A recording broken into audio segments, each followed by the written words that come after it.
RCR 750 AM, porque lo bueno une. El siguiente programa de opinión contiene elementos de lenguaje, salud, sexo y violencia que pueden ser escuchados por niños, niñas y adolescentes sin supervisión de sus madres, padres, representantes o responsables. El Colegio de Ingenieros de Venezuela y el Fondo de Previsión Social del Colegio de Ingenieros de Venezuela presentan. A partir de este momento, todas las voces se unen en una sola señal. RCR presenta Conexión 750 con María Alejandra Trujillo. Muy buenas tardes, amigos de Radio Caracas Radio. Lo mejor este lunes 16 de julio del año 2018. Todo el equipo que trabaja para ustedes a partir de esta hora los saluda. Variada, abundante información que compartir y analizar, como es costumbre la tarde de hoy, Día de la Virgen del Carmen. Habrá que pedirle por Venezuela. Gran celebración en Francia, tras el triunfo de la selección en el Mundial Rusia 2018. Antes, manifestantes el día de ayer terminaron la jornada con un saldo de 2 víctimas mortales, detenidos, heridos y varios negocios saqueados. La prensa destaca que la mitad del plantel es de origen extranjero y evidencia el rol clave que jugó la inmigración en la competición. Por cierto, la Torre Eiffel se vistió del color de la bandera croata en honor a la selección que se convirtió en la vencedora sentimental de este torneo. Sobre nuestro país, el Fondo Monetario Internacional advirtió este lunes que la economía en Venezuela parece estar en un estado de colapso. En palabras del economista jefe del organismo, Maurice Obstel, es difícil exagerar la extensión de la ruptura interna en el mercado venezolano.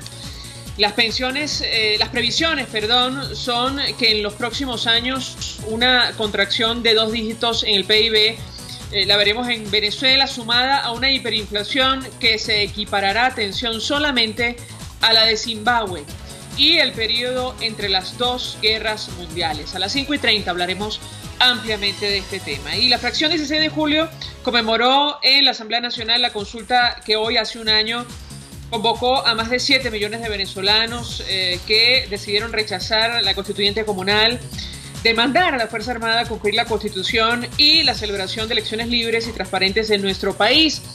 Recordar que la enfermera Xiomara Scott falleció producto de un disparo tras la acción de grupos paramilitares pro gobierno durante la jornada en 2017. Cualquier parecido con Nicaragua es pura coincidencia, lo comentaremos también durante la tarde de hoy. 2 datos. Histórica cumbre entre los presidentes de Estados Unidos y Rusia en Helsinki terminó con fuertes críticas al mandatario norteamericano por anteponer la versión de Vladimir Putin sobre los servicios de inteligencia de su país, que señalan la interferencia rusa en las elecciones de 2016. Llevarse bien con Rusia es algo bueno, esto lo dijo Donald Trump. Y comunicado suscrito por países de América Latina en el marco de reunión en Europa de los cancilleres a propósito de lo que está ocurriendo en Nicaragua, que preocupa y mucho. Los gobiernos de Argentina, Brasil, Chile, Colombia, Costa Rica, Ecuador, Guatemala, Honduras, México, Panamá, Paraguay, Perú y Uruguay expresaron su preocupación por la violación de los derechos humanos y las libertades fundamentales y su más firme condena a los graves y reiterados hechos de violencia que se vienen produciendo en Nicaragua y que han provocado hasta la fecha la lamentable pérdida de 300 vidas humanas. Exigieron el inmediato fin de los actos de violencia, instaron a reactivar el diálogo, expresaron apoyo a la conferencia episcopal y pidieron escuchar las recomendaciones de la OEA y la celebración de elecciones libres, justas y oportunas. Cualquier parecido, insistimos, con la realidad venezolana es pura coincidencia. Esto es Conexión 750, comenzamos.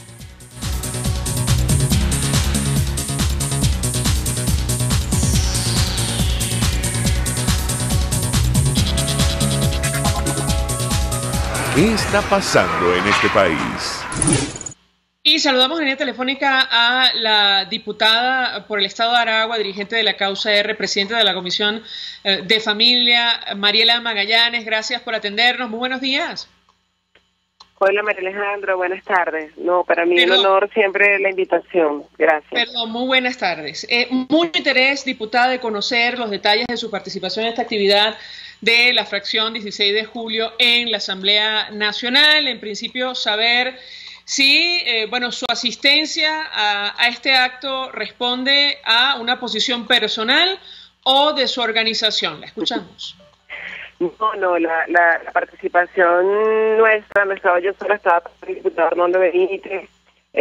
Nosotros estuvimos presentes como organización política en la invitación que nos hiciera la plataforma Soy Venezuela, encabezada por María Corina Machado, para conmemorar hoy un año del plebiscito del 16 de julio, donde más de 7 millones de venezolanos el año pasado salimos a demostrarle al mundo el descontento que teníamos, pero sobre todo rechazar la pretensión del régimen de imponernos una ANC constituyente que hoy, independientemente del rechazo y del desconocimiento de los venezolanos que se le hizo, está implementando cosas que no debería hacer y que igualmente el régimen utilizó para contraponernos a la Asamblea Nacional, que es el único poder legítimo a la cual nosotros pertenecemos como diputados, y obviamente nosotros aceptamos la invitación como organización, como la Causa R, y siendo un evento de los parlamentarios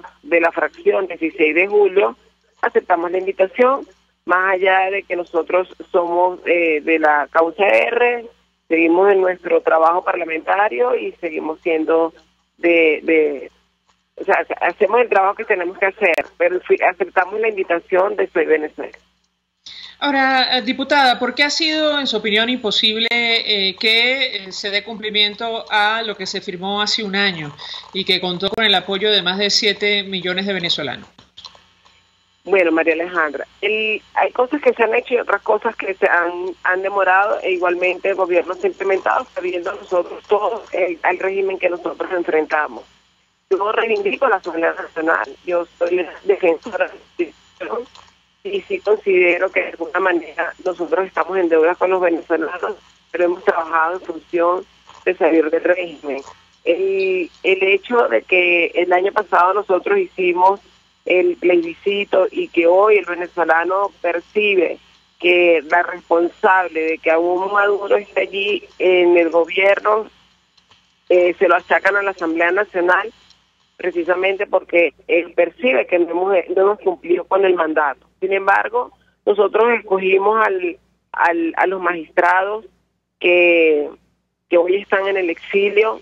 Nosotros desconocimos a la Asamblea Nacional, sin embargo, parte de la incoherencia del año pasado, una vez impuesta la Asamblea Nacional Constituyente, fue haber ido a elecciones convocadas por la misma Asamblea Nacional, y obviamente allí comenzó el deterioro de la unidad y también el hecho de que hoy los venezolanos sienten que hay una dirigencia que está desconectada de la sociedad y el que de alguna manera no está entendiendo lo que el pueblo está exigiendo. Hoy está el pueblo en la calle, sigue en la calle, pero sigue en la calle desde otra forma, no desde la rebelión de la calle que hubo el año pasado, donde hubo más de 150 jóvenes asesinados por el régimen. Sin embargo, hoy están exigiendo sus reivindicaciones sociales, pero más allá de eso, haciendo entender que el país está deteriorado económicamente y que obviamente a ese pueblo hay que acompañarlo, hay que entenderlo, hay que conectarlo. Y nosotros necesitamos y tenemos la obligación de estar al lado de la gente y del pueblo para recobrar la desconfianza. Bueno, diputada, usted mencionaba la designación de los magistrados del Tribunal Supremo de Justicia en el exilio y, en los próximos 3 días, si no pasa otra cosa, se va a celebrar la audiencia preliminar en el caso Odebrecht, donde la fiscal ha acusado, entre otros, a Nicolás Maduro por el delito de corrupción. Yo quisiera su comentario en torno a este tema porque conversando con varios parlamentarios da la impresión que no se ponen de acuerdo, que no hay una opinión única compartida con relación a este tema. ¿Qué puede decirnos? Sí, bueno, eso es una de las cosas que pasa. La situación que estamos viviendo en Venezuela, yo lo he dicho en varias oportunidades en tu programa, es precisamente por la falta de cohesión que hay, algo que logró el régimen, porque de alguna manera hoy estamos divididos entre los que tienen una visión y los que tienen la otra con un mismo objetivo, ¿okay? Que es sacar a Maduro.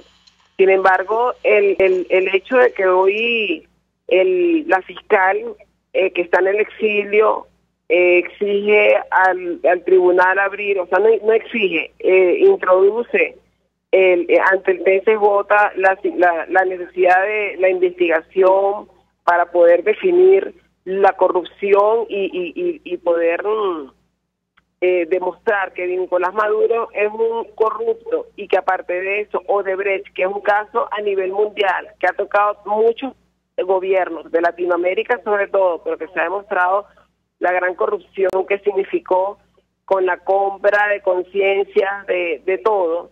Eso también no puede dejar de existir en Venezuela, más allá de que la Asamblea Nacional lo ha denunciado. La Asamblea Nacional lo ha denunciado, la Asamblea Nacional desde la Comisión de Contraloría mostró pruebas de que el gobierno de Nicolás Maduro, comenzando por Chávez, está involucrado directamente en la corrupción que se manejaba en Odebrecht. Y obviamente por la falta de poderes que hay aquí, de independencia de poderes, eso no se ha abierto siquiera una investigación. Y yo sí creo que de alguna manera hay que seguir presionando, porque no es posible que con toda esta situación que estamos viviendo en Venezuela, sí, hoy empiezan a reconocer que hay crisis el gobierno, pero la comienza a reconocer para seguir fregando a los venezolanos, y nosotros como dirigencia tenemos que organizarnos de manera unitaria para poder seguir presionando y que el régimen de verdad decida de alguna manera o renunciar o irse o buscar los mecanismos democráticos para que los venezolanos podamos ir a un cambio político. Y obviamente lo que está pasando con la fiscal, lo que está pasando con el TSJ en el exilio, con lo que está pasando en la Asamblea Nacional, yo también creo que nosotros tenemos que tener también visiones conjuntas, porque no es posible que todo ese esfuerzo se haya hecho. Todo eso que nos vamos a poner de acuerdo. Y eso lo exige el venezolano hoy, adentro y afuera. El venezolano que está afuera es producto de la crisis, y el venezolano que se queda también, se queda luchando por la crisis que vive. Nosotros tenemos que trabajar, y yo creo en eso, en la unidad de criterio, en la unidad de la lucha, en la unidad, ya que la unidad política hoy no existe. Nosotros tenemos que ponernos de acuerdo entendiendo el régimen y entendiendo lo que nosotros estamos viviendo en Venezuela para poder lograr de verdad el cambio político lo más antes posible, porque esto está matando a los venezolanos. Ahora, la pregunta que yo le haría, diputada, es cómo va a votar la causa R cuando, esto se disputa en la Asamblea Nacional. Hay dos cosas. En principio, el Tribunal Supremo de Justicia en el exilio pide se declare vacío de poder y se actúe en consecuencia, se activen los mecanismos establecidos en la Constitución, aunque aparentemente la fiscal no estaría de acuerdo con este criterio. Y por otra parte está la investigación penal, que, se le dará curso luego de esta audiencia preliminar. ¿Cuál va a ser la posición de la causa R y la suya propia en torno a este tema? Esa discusión se habló hoy en Junta Directiva. Yo estuve presente en la reunión de la Junta Directiva. Eso se debate para que de alguna manera nosotros podamos tener una respuesta y saber qué vamos a votar en lo que está sucediendo. Sé que la consultoría jurídica tiene también estudiando el caso, porque también nosotros tenemos que ser responsables, ¿ok? Nosotros no podemos tomar decisiones sin ser debatidas, y eso lo que sí nosotros creemos es que al país hay que hablarle claro y con la verdad, y tenemos que mostrarnos todos coherentes y cohesionados a la hora de tomar decisiones. Y la causa R va a tomar la decisión que va a ser la correcta en el caso de que tengamos que debatir y que sea votada. Mientras tanto, en la agenda mañana, eso no es el debate. en la agenda mañana está el tema de la crisis de la infancia en cuanto a lo que sucede por la crisis humanitaria, y bueno, temas que se siguen debatiendo, pero que igualmente tenemos que pensar en función de darle respuesta a los venezolanos. Y estar con nuestros aliados que de verdad quieran luchar para sacar el régimen de Maduro.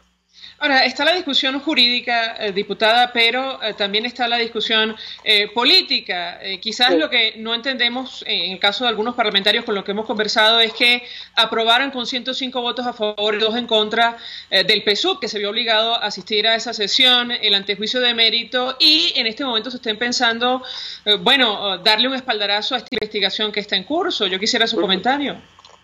Sí, mira. Eso fue cuando aprobamos que el TSJ pidiera las investigaciones de los magistrados, porque entonces está lo que si es magistrado, si es TSJ. Nosotros tenemos que también estar cohesionados en la definición y el concepto de lo que está actuando fuera de Venezuela, que son nuestros magistrados legítimos. Pero también está, como dices tú, la decisión política. Por eso te digo, es complejo. Lo que sí nosotros tenemos que trabajar en el debate serio del problema y darle respuesta a los venezolanos.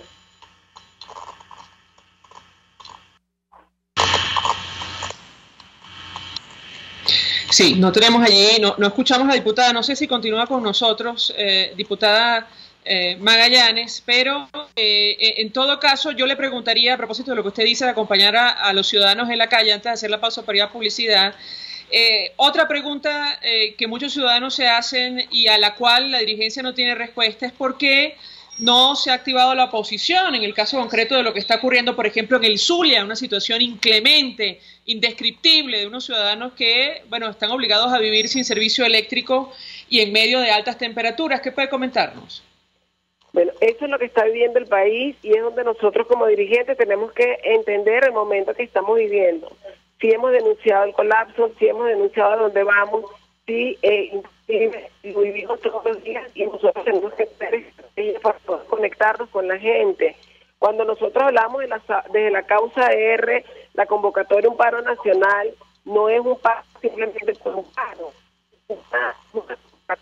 porque ahí sí están paralizados, pero tenemos que acompañar a los trabajadores en la búsqueda de sus reivindicaciones sociales, pero que no es una reivindicación que me aumenten un sueldo y que ya mañana la inflación te la come. Nosotros tenemos que acompañar a nuestra gente en la necesidad de la defensa de sus derechos y también darle direccionalidad y ruta política. Y es por eso que nosotros como organización política estamos trabajando en función de eso, en función del acompañamiento, en función de conectarnos con las necesidades de la gente, conectándonos con los trabajadores que son quienes hoy deciden apostar a su país precisamente para mantener en pie de lucha el aparato productivo que queda en Venezuela, desde lo público a lo privado, sabiendo que tenemos una instancia, desde lo privado y lo público está completamente colapsado, los servicios públicos tienen colapsado el país.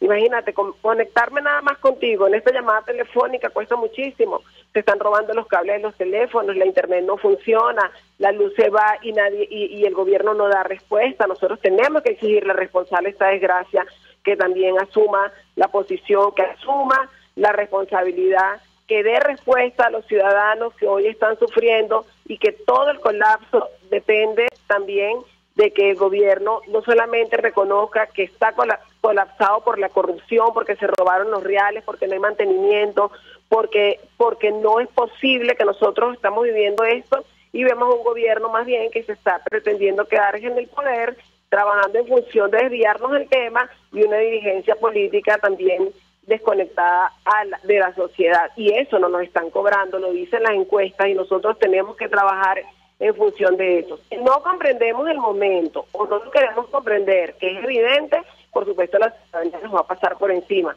pero nosotros tenemos que trabajar en función de lo positivo, en función de la reunificación del país, de la construcción del país, desde la lucha que en este momento es lo que nos une, desde esta desgracia, desde la familia que está separada, desde la familia que se va, de los niños que se mueren de hambre y que últimamente, de acuerdo a los datos, la infancia está en un deterioro continuo y que lo que da es miedo cuando vemos que la condición de calle y que en su mayoría ahora son niñas, están, frente a eso, las niñas son las que están encabezando las mafias, las bandas en las calles delictivas. O sea, eso es lo que nos tiene que preocupar y que no es simplemente un aumento salarial de un grupo de gremios que están pidiendo y así no los quiere poner el gobierno. No, nosotros tenemos que conectarnos con la gente, tenemos que saber viendo el problema de los trabajadores y que es una parte muy importante que el gobierno le tiene, porque en su mayoría son funcionarios al lado de ellos. El año pasado, cuando salimos a la calle para un plebiscito y hubo una persona asesinada por unos colectivos, y hoy nosotros, a un año después, mucha gente continúa, muchos trabajadores y empleados públicos se quedaron sin sus empleos y nosotros estamos aún pensando cómo vamos a hacer para sacar a Maduro. El pueblo está moviéndose desde la base, desde los subterráneos, para organizarse y también hacer que se escuche el voz de ellos, porque están en la derecho. Creo que el argumento está absolutamente claro. Diputada, además, en consonancia con eso. Gracias, diputada Mariela Magallanes, por atendernos, acompañarnos estos minutos. A esta hora hacemos una pausa, vamos a publicidad. Usted escucha Conexión 750 con María Alejandra Trujillo, solo por RCR 750 AM. Puedes seguirnos en nuestras redes sociales. En Twitter, @RCR750, la radio que se ve. Mensaje del ingeniero Ramón López, vicepresidente del Colegio de Ingenieros de Venezuela. Apreciado colega ingeniero, arquitecto y profesional afín, el sistema de salud venezolano no presta la atención requerida y la altísima inflación encarece notoriamente este servicio. Es por ello que el Fondo de Previsión Social del CIP te ofrece un servicio de salud seguro, confiable y accesible, con amplia cobertura. Para mayor información visita el portal www.cib.net.be, Colegio de Ingenieros de Venezuela, construyendo futuro. Cuando pienso en frescura, pienso en Central Madeirense. Y sé que solo allí encontraré lo mejor en productos de primera calidad, donde las frutas y vegetales son traídos directamente del campo, con olor a tierra fértil, a tierra venezolana. En Central Madeirense son más frescas. Mensaje del ingeniero José Peraza, tesorero del FONPRES CIB. Estimado colega ingeniero, arquitecto y profesional afín, el Colegio de Ingenieros de Venezuela y el Fondo de Previsión Social, preocupado por la salud de tu familia, ha diseñado un sistema de salud integral que coloca a tu disposición y que contiene asistencia primaria de salud, ambulancia, hospitalización, cirugía, oftalmología, dermatología, fisioterapia, psicología, odontología, farmacia y funerario. Para mayor información, visítanos a nuestros portales cib.net.be, fonprescib.net.be, Colegio de Ingenieros de Venezuela, construyendo futuro. RCR 750 AM, porque lo bueno une. El poder de la comunicación en tus manos. Conexión 750 con María Alejandra Trujillo, solo por RCR 750 AM. Continuamos, amigos, en Conexión 750 y lo dicho, hoy hubo reunión histórica en Helsinki, entre los presidentes de Estados Unidos y Rusia y bueno, ha generado toda clase de reacciones. Hay que decir que el presidente de Colombia, el presidente saliente Juan Manuel Santos, pidió a Donald Trump que tratara de alejar a Rusia de Venezuela. Este fue el mensaje de cara a este encuentro en lo que se refiere a nuestro país. Para conversar acerca de este tema, saludamos en la línea telefónica al embajador Milos Acalay. Fue embajador de Venezuela ante varios destinos, incluyendo Naciones Unidas. Como siempre, gracias por atendernos. Buenas tardes. Muy buenas tardes, María Alejandra. Aquí bien contento de oírte y de estar contigo. Un gusto conversar con usted, embajador. Pero una primera valoración acerca de la importancia de este encuentro tan polémico por lo que se dijo y lo que no se dijo puertas adentro en los Estados Unidos, pero el impacto y la importancia que tiene para nuestro país a la luz de esta petición que hacía el presidente de Colombia. ¿Lo escuchamos? Bueno, una vez más Trump sorprende a la opinión pública mundial y la opinión pública americana porque lo que se pensaba que iba a ser una especie de confrontación entre Estados Unidos y Rusia por la serie de tensiones que se han dado no solamente entre Estados Unidos y Rusia, sino también entre la Unión Europea y Rusia. Y la agenda se veía como una agenda que iba a ser desastrosa, y una vez más Trump sorprende, y el mismo Putin también, con una diplomacia de espectáculo que a nivel bilateral dio una serie de coincidencias y una serie de diferencias, ¿no? El hecho de que se hayan reunido durante 2 horas a puertas cerradas, sin sus cancilleres, sin sus asesores, muestra que hay una dinámica especial. Después, por supuesto, se reunieron en un almuerzo con los asesores de uno y otro. Pero el tema de que en la agenda se han puesto situaciones tan controvertidas como el de las elecciones en los Estados Unidos y las acusaciones de injerencia de Putin en las elecciones americanas, todo lo que ha sido la invasión de Crimea, el desarme nuclear de Corea del Norte, la guerra de Siria, etcétera, etcétera, muestra que ha habido una aproximación de Putin y de Trump, lo que no agrada a todos, sobre todo en Estados Unidos, que pensaban o que querían una confrontación, un choque de trenes. Entonces nuevamente sorprende esa dinámica norteamericano-rusa. Habrá que ver un poco más las consecuencias, pero creo que a la larga conviene que haya una distensión y no regresar a una guerra fría como muchos apuntaban, sino a buscar algunos mecanismos en donde dos potencias importantes puedan resolver. Sobre lo otro que tú decías en la intervención de Santos, las declaraciones que dio Putin sobre la no intervención en las elecciones y el no interés de intervenir en las elecciones y resultado de las elecciones en Estados Unidos, a pesar de que muchos norteamericanos lo ponen en duda, tiene que ver también siendo consecuente en que tendría también que aplicarse lo mismo en Venezuela, no respaldar sobre todo elecciones fallidas como las que hubo aquí.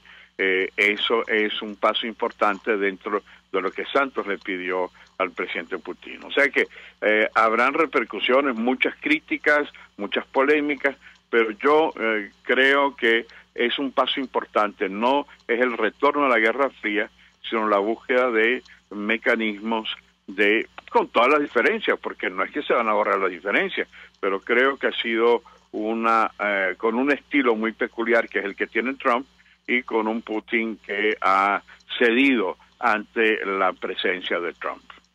Ahora, embajador, los temas puertas adentro de los Estados Unidos, como la intervención de Rusia en las elecciones y el conflicto en Siria, bueno, acapararon la atención de los medios de comunicación. La pregunta que yo le haría, ¿piensa usted que, bueno, por alguna razón pueden haber tratado el tema de América Latina o incluso Venezuela, o no en lo absoluto estuvo presente en este encuentro? Evidentemente lo suponemos porque al menos en la rueda de prensa no se mencionó. ¿Cuál es su opinión? Lo escuchamos.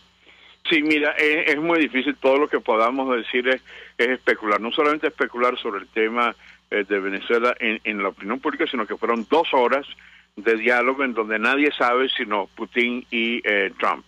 ¿Qué hablaron sobre en esas 2 horas los jefes de Estado? Eso lo saben los traductores, pero los traductores no van a divulgarlo. Yo no me imagino que haya tocado el tema durante 2 horas, no haya en alguna forma Trump exteriorizado su preocupación por Venezuela, porque lo hace permanentemente. Ahora, que posiblemente no haya tenido la trascendencia en la opinión pública es otro tema. Pero yo dudo mucho que durante esas 2 horas a puertas cerradas no haya evocado en alguna forma el drama, la situación que está viviendo el país. Ahora, embajador, cambio la pregunta. En su opinión, ¿la solución a la crisis venezolana pasa por países como Rusia o no en lo absoluto? Sí pasa, porque hay mecanismos de solución pacífica que el único que puede intervenir de una manera categórica dentro del derecho internacional es el Consejo de Seguridad. Y en el Consejo de Seguridad se daba por descontado que Rusia y China ejercerían un derecho a veto ante cualquier acción que el Consejo de Seguridad, puede ser no solamente la última en las consecuencias, la intervención, el uso de la fuerza, que es el único mecanismo que tiene por el derecho internacional la posibilidad del uso de la fuerza. Pero puede ser también una fuerza pacífica. En Haití, cuando desbordó la violencia en Haití en los años 2004, 2005, las fuerzas de las Naciones Unidas, apoyadas por la OEA, dieron un aporte muy significativo. O sea, el Consejo de Seguridad, no hay duda que Rusia juega un papel determinante.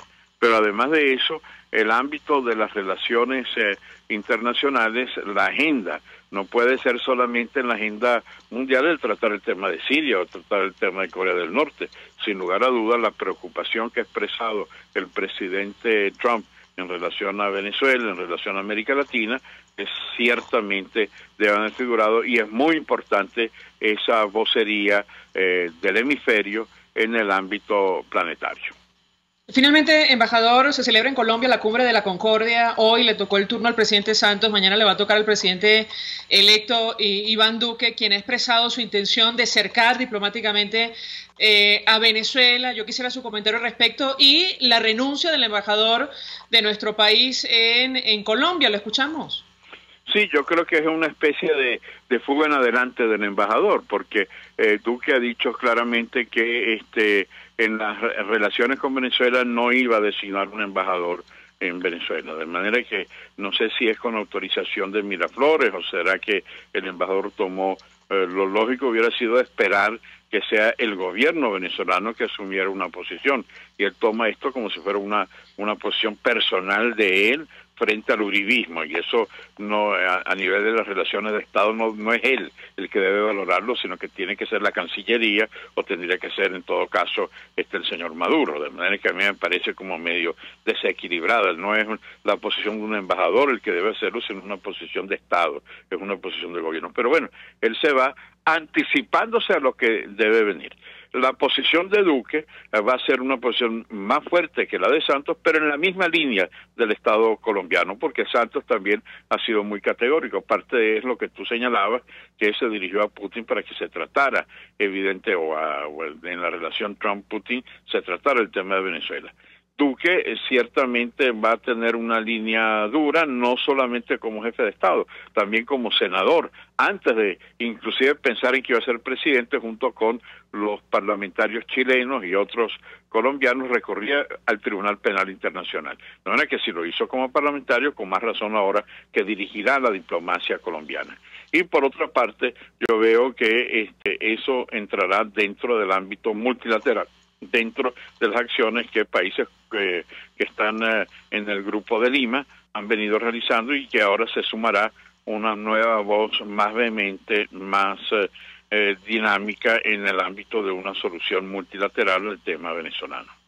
Gracias, embajador Milos Alcalay, por atendernos, acompañarnos estos minutos expresando opinión acerca de la cumbre en Helsinki entre los presidentes de Estados Unidos y Rusia.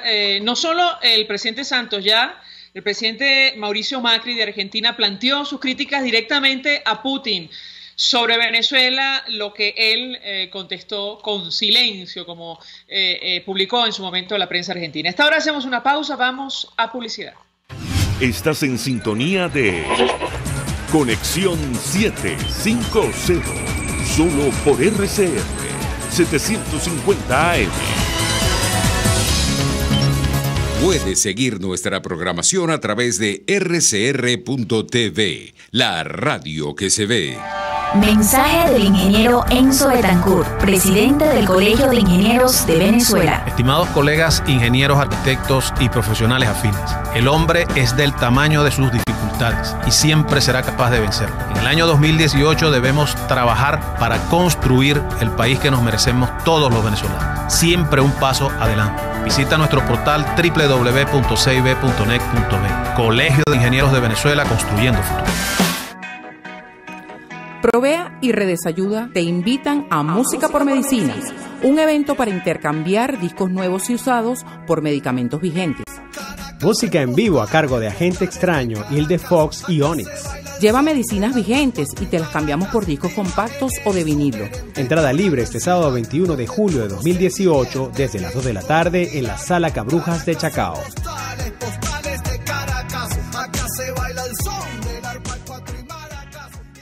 Mensaje del ingeniero Kenick Navarro, presidente del FOMPRES CIB. Apreciado colega ingeniero, arquitecto y afín, el Fondo de Previsión Social del Colegio de Ingenieros de Venezuela, FOMPRES CIB, diseñó para la protección de tu salud el Sistema Integral de Previsión Social. El mismo tiene a tu disposición beneficios de la solvencia, asistencia primaria de salud, el plan de salud con coberturas de acceso VIP, todos estos planes pensando en la protección de tu familia. Para mayor información visita fomprescib.net.be, Colegio de Ingenieros de Venezuela, construyendo futuro. Este programa es presentado por Puig es María. María es de Puig. La Academia de Ciencias Físicas, Matemáticas y Naturales presenta El progreso tiene su ciencia. Hoy presentamos el terremoto de Caracas y la ingeniería sísmica forense. El terremoto de Caracas del 29 de julio de 1967 quedó plasmado en la memoria de toda una generación de venezolanos. Sus consecuencias, devastadoras en Caracas y en Caraballeda, dieron origen a la ingeniería sísmica forense en Venezuela, una nueva disciplina que estudia los daños a edificaciones en áreas afectadas por sismos y su relación con la intensidad de estos eventos. En Venezuela, donde 2 de cada 3 habitantes ocupa áreas bajo la amenaza de los sismos, es necesario disminuir la vulnerabilidad de las edificaciones. Las primeras normas sísmicas en Venezuela se publicaron en 1939, en respuesta a los terremotos de Cumaná en 1929 y La Grita en 1932. Esta norma se modificó varias veces a raíz de eventos sísmicos posteriores, pero fue el terremoto de Caracas en 1967 lo que cambió sustancialmente la percepción y cuantificación de la amenaza sísmica. 5 edificaciones se desplomaron durante el terremoto, dejando un saldo de 300 víctimas fatales. Pérdidas que motivaron el aumento casi inmediato de las tarifas de pólizas de seguro contra terremotos. Los efectos del terremoto de Caracas fueron estudiados por especialistas de todos los continentes, cuyas recomendaciones dieron origen a la Norma Sísmica Provisional de 1967, publicada pocos meses después del evento. Sin duda, el terremoto de Caracas marcó un antes y un después en la sismología en Venezuela. Hoy por hoy, la cuantificación del riesgo ante eventos como este no solo reconoce las incertidumbres propias de la acción sísmica, sino también aquellas asociadas a la respuesta de las obras hechas por el hombre. El progreso tiene su ciencia. La Academia de Ciencias Físicas, Matemáticas y Naturales presentó El progreso tiene su ciencia. Cuando cierras los ojos y viajas en el tiempo. Cuando el sabor te transporta a otro lugar. Cuando el olor te hace recordar momentos únicos. Esa es María Puig, una galleta que es un pedacito de tu historia. María Puig, una galleta que endulza tu vida. María Puig, una galleta que te ha acompañado por más de 100 años. Puig es María. María es de Puig. Este programa fue presentado por Puig es María. María es de Puig. RCR 750 AM. Porque lo bueno une.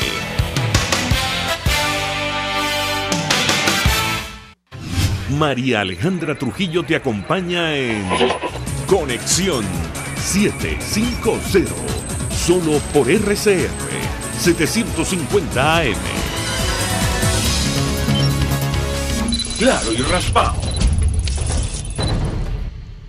Continuamos, amigos, en Conexión 750. Lo dicho, a partir de esta hora hablamos ampliamente acerca del telón de fondo de esta crisis, la situación económica. Bueno, el Fondo Monetario Internacional advirtió este lunes que la economía en Venezuela parece estar en un estado de colapso. Así la definió en palabras del economista jefe del organismo, Maurice Obstfeld. Es difícil exagerar sobre la extensión de la ruptura interna en el mercado venezolano. Para que ustedes hagan una idea, las previsiones son que en los próximos años habrá una contracción de 2 dígitos del Producto Interior Bruto en Venezuela, sumado a una hiperinflación que se va a equiparar solamente a la de Zimbabue y el periodo entre las 2 guerras mundiales. Zimbabue, para que también ustedes lo tengan en cuenta, llegó a sufrir una hiperinflación en julio de 2018 de hasta 231 millones %. Para hablar acerca de este tema, que preocupa y mucho, sobre todo por el impacto que tiene para la región y en materia de migración, se suma a nuestra mesa de debate Ricardo Cusano. Él es primer vicepresidente de Fede Cámaras. Como siempre, gracias por atendernos. Muy buenas tardes. Hola, María Alejandra, gracias nuevamente por la oportunidad de conversar sobre los temas de la realidad económica de Venezuela, y aprovecho aunque han pasado unos días, para hacer público y felicitarte por el reconocimiento que recibiste como periodista del año de parte de los empresarios del país. Gracias, señor Cusano, por sus palabras. Pues mucho interés de conocer su reacción, su análisis acerca de estas proyecciones, esta advertencia que hace el Fondo Monetario Internacional sobre Venezuela, referida a la caída de la producción del Producto Interior Bruto este año, pero también sobre los índices de hiperinflación. ¿Qué puede comentarnos? Sí, a ver, hubo un término, ellos utilizan un término que es que parece que Venezuela está en términos de producción y de su economía al borde del colapso. Sin duda alguna es un término bien académico, bien de estudio de profundidad, porque no lo están viviendo. Los venezolanos sabemos que no es que parece, es que estamos viviendo el colapso de la economía y el colapso de la producción. Hoy tenemos una diáspora que está afectando de manera notable los procesos productivos, esa capacidad y talento humano que va desde la mano de obra obrera hasta la más alta nivel gerencial. Hoy estamos perdiendo esas capacidades que se vienen a sumar a ese abanico de colapso de servicios públicos, como puede ser transporte público, electricidad, agua, gas doméstico, servicios de salud que afectan los procesos productivos, sin olvidar, el problema de la credibilidad y la falta de confianza que tenemos para recuperar esa inversión internacional que tanta falta hace para reactivar el aparato productivo y para volver a tener el Estado, porque esto es importante resaltarlo, para que el Estado vuelva a tener posibilidad y acceso a los procesos de financiamientos internacionales. Y digo el Estado porque el sector privado, a pesar de que todavía quedan algunas represados, algunas regalías, algunas facturas que no fueron oportunamente cambiadas, aunque estaban los bolívares, aunque se presentaron los bolívares, las solicitudes y los requisitos, nunca fueron liquidados los dólares en los procesos de CADIVI o DICOMO, como se llama en este momento, porque quiere cambiar los nombres a cada rato. Sigue siendo el sector privado el que tiene la capacidad para poder endeudarse en este momento, porque genera en los estamentos de financiamiento internacional situaciones básicas, que es conocimiento, tenemos la experticia, generamos la confianza para que eso ocurra, y tenemos los procesos y los proyectos y la visión del negocio para poder reactivar el aparato productivo. Eso en este momento el sector público no lo tiene, y sin duda alguna sería una locura pensar reactivar el aparato productivo venezolano y el sistema económico sin el sector privado como principal actor, ¿no? Ahora, ¿qué significa que la economía haya colapsado en nuestro país y estos niveles de caída del Producto Interior Bruto, para que los amigos oyentes lo entiendan? Hace algunos días la Comisión de Finanzas hablaba de una contracción entre 2012 y 2018, es decir, el primer periodo de Nicolás Maduro, de hasta 42% en un país que no está conflicto armado abierto como es Venezuela, unido a un proceso hiperinflacionario que podría compararse con Zimbabue. ¿Qué significa en la práctica y sobre todo para el sector que usted representa? Lo escuchamos. Es bien sencillo, María Alejandra. Representa contracción de los puestos de empleo generados por el sector público, y eso se representa menos empresas abiertas, cifras oficiales año 98, 620.000, mismas cifras oficiales 2014, aproximadamente 330.000, eso es un holocausto empresarial, y sin duda alguna donde hay una empresa cerrada hay menos libertades, hay menos democracia. Eso representa una oferta de servicios reducida. El sector procesador de materias primas que es el sector industrial venezolano, vio desaparecer de aproximadamente unas 8.000, 9.000 empresas que hacían vida en Venezuela. ¿Eso se traduce en qué? Se traduce en menos productos para que sea el consumidor el que tenga la fortaleza de la relación entre oferta y demanda, es decir, que tenga la capacidad de elegir lo que quiera comprar cuando quiera comprar, en un sano proceso de competitividad entre los empresarios, donde yo intento producir un mejor producto con mejor calidad, menores precios, para poder ser competitivo y poder ganarle al otro que ofrece lo mismo que yo. Eso se perdió en Venezuela, ese poder, esa capacidad de decisión del consumidor. Y a eso hay que sumarle la capacidad del poder adquisitivo, y eso es culpa de ¿quién?